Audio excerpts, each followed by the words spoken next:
Olá pessoal, aqui é a professora Dariane Gomes e hoje nós vamos falar sobre os parasitos do gênero Strongylus. Quem são os estrôngilos? Os estrôngilos, eles são também chamados de grandes estrôngilos, porque tem um outro amiguinho que eventualmente os acompanha, que é o Triodontophorus. Bom, os estrôngilos, os grandes estrôngilos, eles são parasitos que acometem equídeos, então equinos e asininos. São parasitos que habitam o intestino grosso e a gente tem 3 espécies de importância nesse gênero. O Strongylus vulgaris, que é o mais patogênico dos 3, o Strongylus edentatus e o Strongylus equinus. E eles são parasitos que acontecem no mundo todo. Bom, eles são parasitos relativamente pequenos, eles têm cerca de 2 até 5 centímetros. Eles têm uma coloração bem avermelhada, eles são vermelho escuros. E eles têm uma cápsula bucal muito grande. Essa cápsula bucal confere a eles uma morfologia assim, semelhante a um palito de fósforo, tá? Então, nos adultos a gente consegue observar isso bem. Bom, o macho, ele tem uma bolsa copuladora, mas não tem aí grandes outras alterações, tá? Como que a gente diferencia os 3 gêneros, perdão, as 3 espécies desse gênero? Através do sorriso deles, é verdade. Através do número de dentes, a gente consegue identificar qual que é o parasito, qual que é a espécie do parasito. Então, o Strongylus vulgaris, ele tem 2 dentinhos arredondados em formato de orelha, 2 dentinhos iguais. O Strongylus edentatus, eu costumo brincar para facilitar a memorização, que ele é o desdentado, ele não tem dentinhos. E o Strongylus equinus, ele tem 3 dentes cônicos, 3 dentes relativamente diferentes um do outro.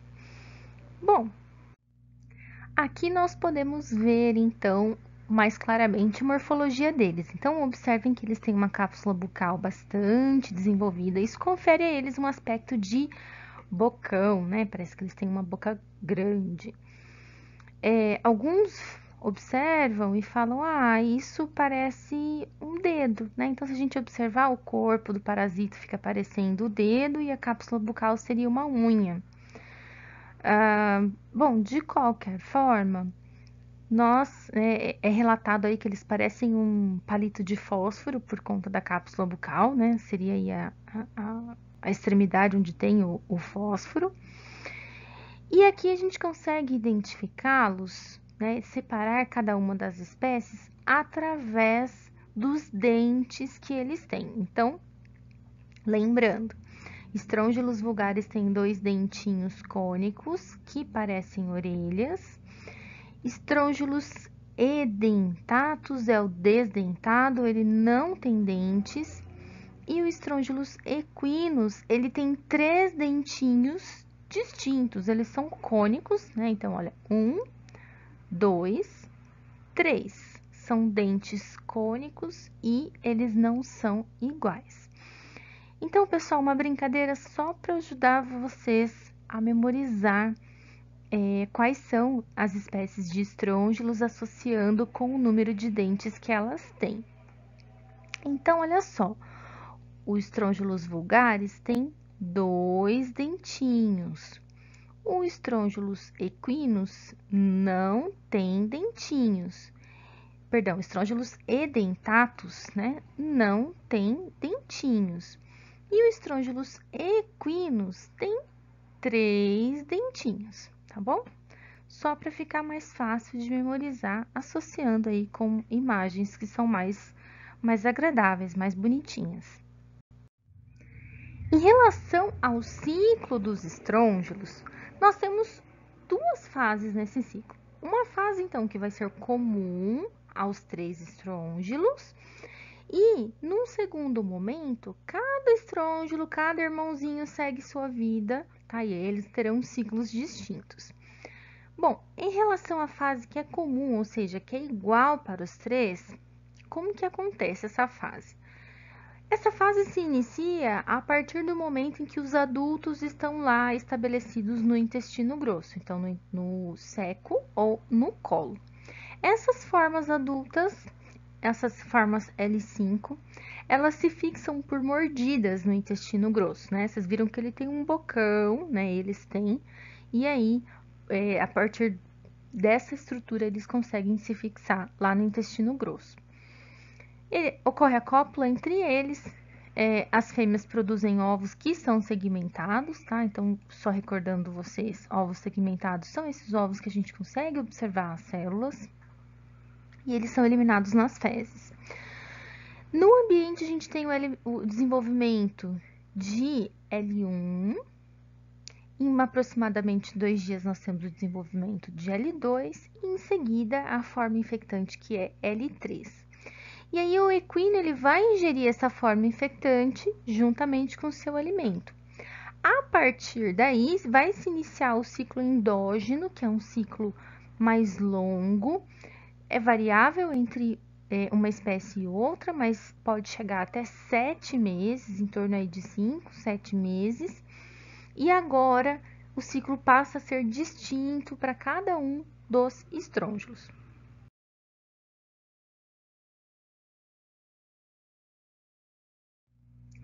Bom, vamos iniciar então pelo Strongylus vulgaris, que é a espécie que eu mencionei para vocês que é a mais patogênica do gênero Strongylus.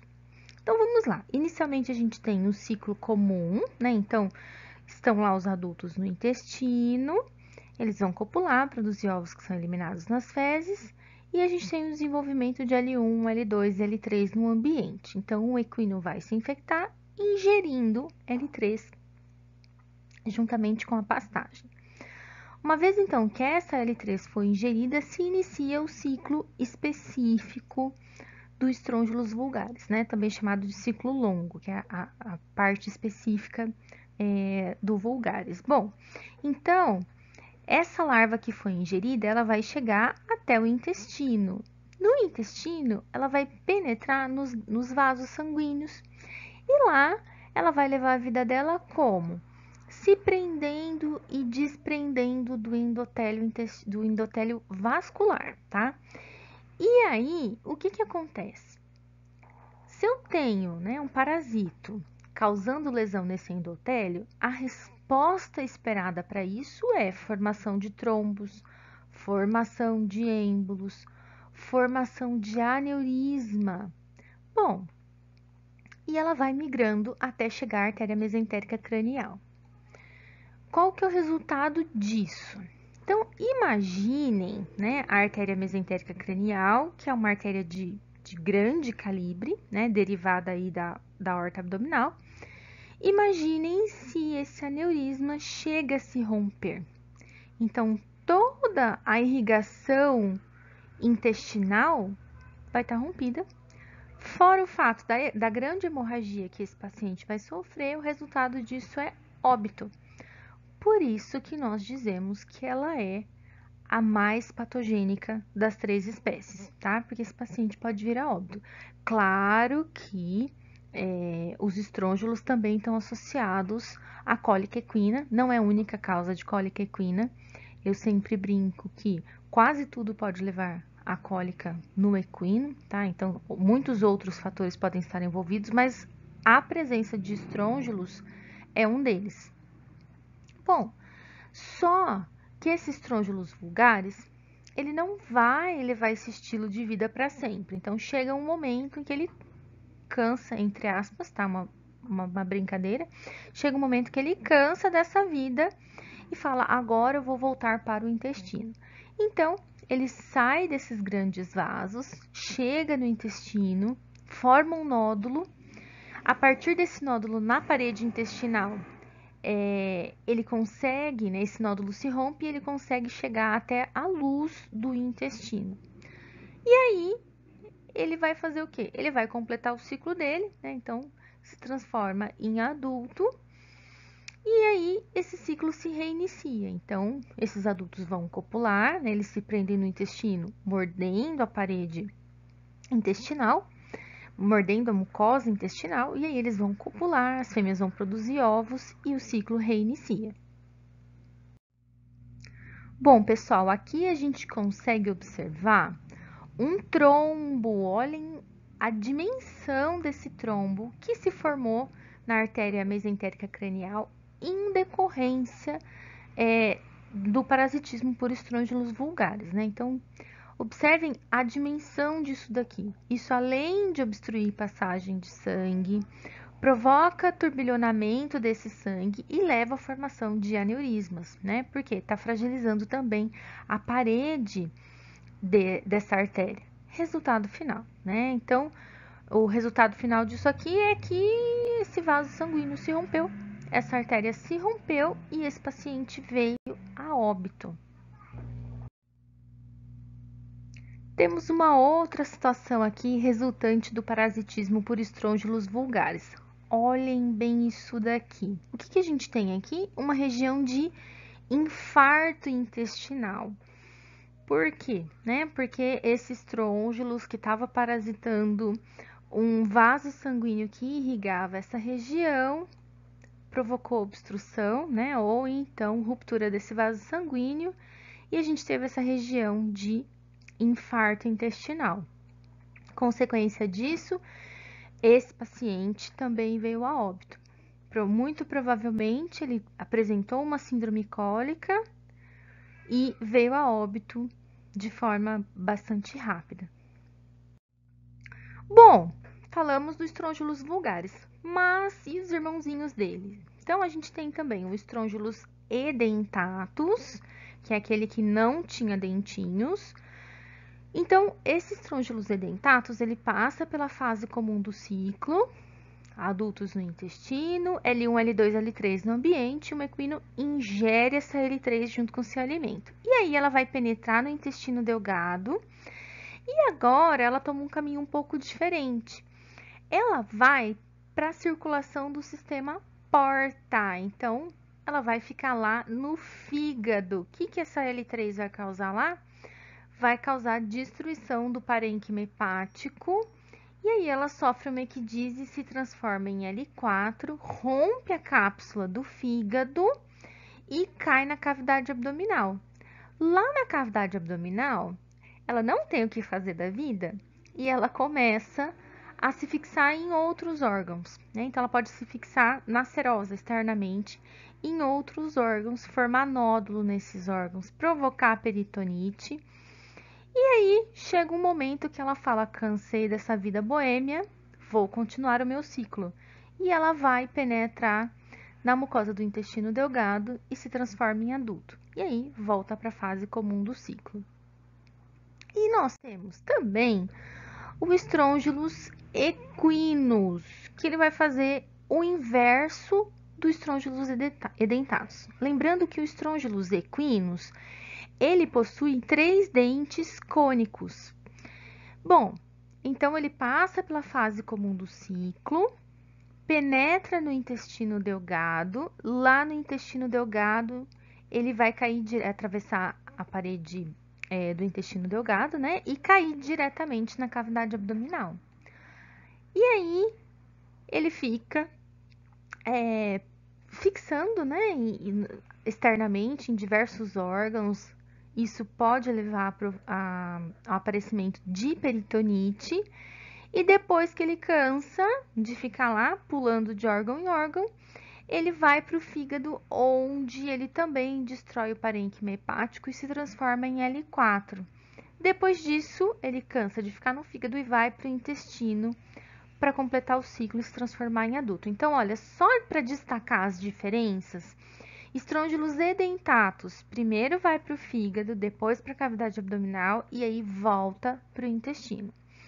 Estrôngilos equinos, primeiro para a cavidade abdominal, depois para o fígado e em seguida volta para o intestino. E o estrôngilos vulgares é o diferentão dos irmãos, né? Ele fica migrando aí pelos vasos sanguíneos e depois volta para o intestino, né? Mas principalmente ele migra pelos vasos sanguíneos, pelo menos até chegar à artéria mesentérica cranial. E agora, para nós encerrarmos a morfologia e o ciclo dos estrôngilos, qual que é a patogenia que esse ciclo vai provocar então?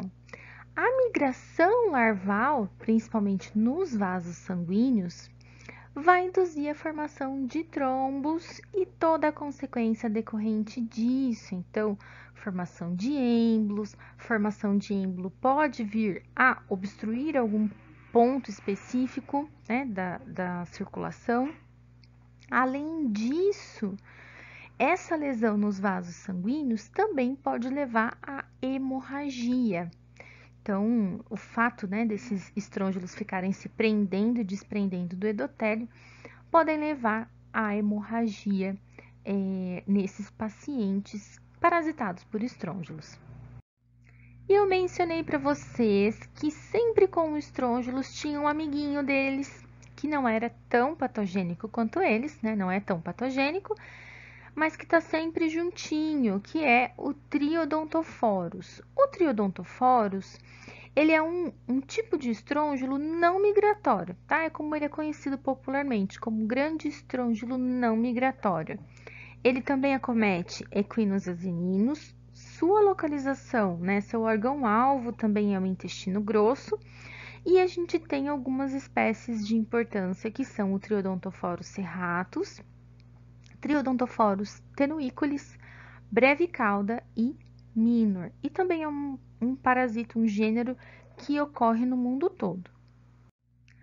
Bom, o Triodontophorus, ele também é um parasita avermelhado, robusto, ele não é tão delgado, um pouco menor do que os estrôngilos, então ele tem aí até 2,5 cm de comprimento, e a gente consegue diferenciá-lo do estrôngilos, do gênero estrôngilos, em virtude aí do formato da sua cápsula bucal, que não é tão arredondada, e também do formato dos dentes, que, como vocês podem perceber, são bastante pontiagudos.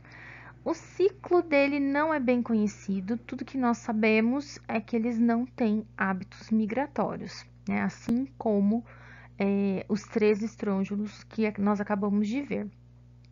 Mas, por ter esse bocão, ele também se prende à mucosa do intestino grosso, né? E aí isso leva à formação de úlceras por conta dos hábitos alimentares dele. Então, ele provoca lesões na mucosa do intestino grosso. E por hoje é isso. Quaisquer dúvidas que vocês tiverem, fiquem à vontade para falar comigo e até a próxima.